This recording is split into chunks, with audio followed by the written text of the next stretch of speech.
Microsoft has never made a profit selling an Xbox. Not the original, not the 360, not the console sitting in your living room right now. For 25 years, every single Xbox went out the door at a loss, and Microsoft only admitted it when a courtroom forced the words out of them.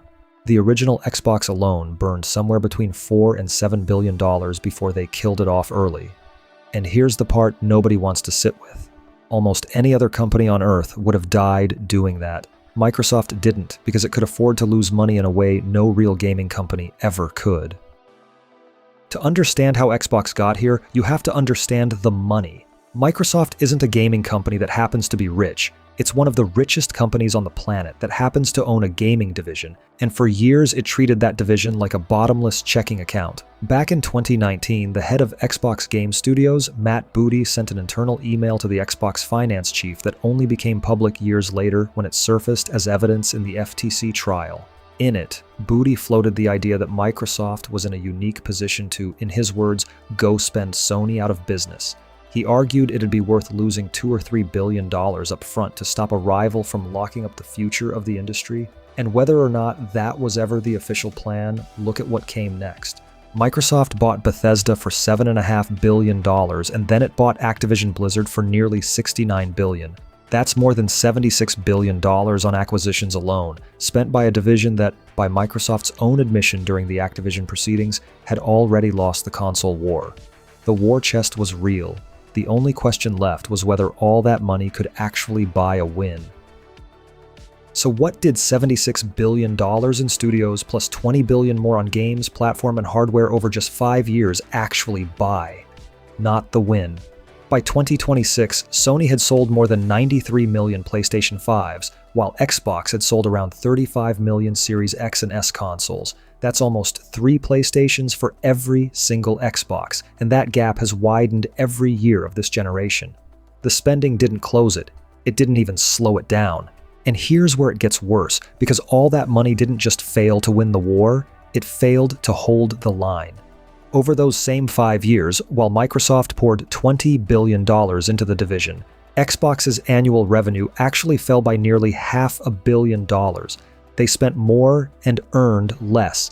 By the end of the 2026 fiscal year, the entire Xbox business was running on a 3% margin, which means that for every $100 coming in, only 3 were left at the end. That's not a gaming empire. That's a money pit with a logo on it.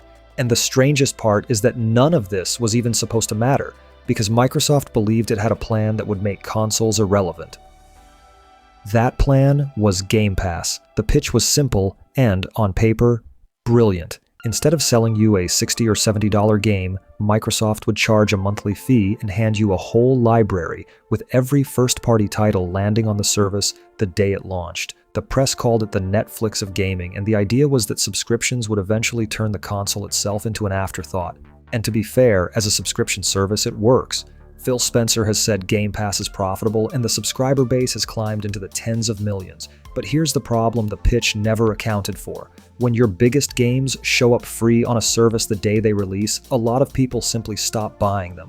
So a game that cost $300 or $400 million to build doesn't earn that back at retail, because the players who would have bought it are getting it through a $20 subscription instead. Game Pass didn't make consoles irrelevant. It made Microsoft's own games harder to profit from, while the hardware kept bleeding money underneath it. The subscription was supposed to replace the old business. Instead, Xbox ended up carrying the cost of both, and that contradiction is exactly what the next person in charge would be hired to solve. For more than 20 years, none of this was a problem, because Microsoft chose for it not to be. The losses weren't an accident, they were a strategy. But somewhere along the way, the ground shifted underneath Xbox. Microsoft today is an artificial intelligence company first, and it's spending almost unimaginable sums building that future, with capital spending on AI and cloud running into the hundreds of billions of dollars in a single year. When that's where every available dollar can go, a gaming division limping along at a 3% margin stops looking like a patient long-term bet and starts looking like a hole you're throwing money into for nothing. And so the tolerance ran out. In early 2026, Microsoft installed a new Xbox CEO, Asha Sharma, and not long after, she laid the situation out in a memo to staff that Microsoft published openly. She admitted the division would close the fiscal year at roughly a 3% margin, and she described years of heavy spending without growth as something that, in her words, cannot continue. For the first time in Xbox's entire existence, the quiet arrangement was over, and the division was being told to stand on its own. What standing on its own actually looks like had been building for a while, because this was nowhere near Xbox's first round of cuts. In July of 2025, Microsoft laid off around 9,000 people, and the gaming division was hit hard. It canceled a Perfect Dark reboot that had been in the works for nearly 7 years, and it canceled Everwild, a rare project that had been in development for close to a decade. It shut down the initiative, an entire studio Microsoft had built from scratch in 2018, one that never shipped a single game. And by the reporting at the time, that was already the 4th round of gaming layoffs in 18 months. Now, in the summer of 2026, Sharma's memo signaled yet another major round coming in July. But here's the part that should stop Xbox fans cold. A little over a year before all of that, Microsoft had already closed Tango Gameworks, the studio behind Hi-Fi Rush, a game that won awards and that critics genuinely loved. It didn't matter. Good reviews don't show up on a balance sheet, because the new rule isn't make a great game anymore. The new rule is make money, and a lot of what Xbox had been funding for years simply couldn't do that. To a lot of Xbox fans, none of this feels new. They've watched Microsoft lose money before, ride it out, and come back swinging, so they assume this is just another dip in a long cycle. But that read misses what's actually changed. In the old days, Microsoft chose to absorb the losses because it believed gaming was worth the bleed. What's different now is that Microsoft is openly questioning whether it wants to be in this business at all. In June of 2026, the information reported that Microsoft hadn't ruled out spinning Xbox off entirely, whether as a separate company, as a wholly owned subsidiary, or through a joint venture with another partner. And according to that same reporting, part of why a structure like that matters is that it would make the business easier to sell.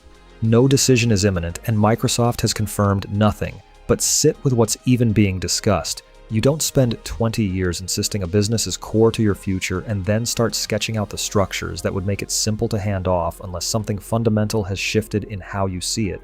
The old cycle was lose money, then double down. This time, the conversation is about the door. So here's where it all lands. For 25 years, Xbox never had to be a real business. It never had to turn a profit on its hardware, never had to win its generation, never had to answer for losing billions, because the richest software company in the world was always there to cover the difference. And that isn't a knock on the games. The 360 era was genuinely great, and plenty of Xbox studios made things that people loved. The point is simpler and harder than that. None of it ever had to make money. And now, for the first time, it does. That's what so many people are missing in the panic over the layoffs and the closures and the spin-off rumors. This isn't Microsoft being uniquely cruel. It's Microsoft finally applying the same rule that Sony, Nintendo, and every other company in this industry has always lived under. Make money or you don't get to keep doing this. Xbox spent 2 decades as the one exception to that rule, and now the exception is ending. Whatever Microsoft decides, whether it spins Xbox off, sells it, or just keeps cutting until the math works, the era of infinite money is over. And that leaves the one question nobody at Xbox has had to answer in 25 years. Without Microsoft's checkbook holding it up, what is Xbox actually worth? And that's the part worth sitting with, so let me put it to you. Without Microsoft's money holding it up, is Xbox even worth keeping alive? Drop your take in the comments because I read them, and the sharpest ones shape where this goes next. If you want more breakdowns that follow the money behind the games instead of just the headlines, subscribe and stick around. There's a related deep dive on screen right now that picks up right where this one leaves off. Thanks for watching, and I'll see you in the next one.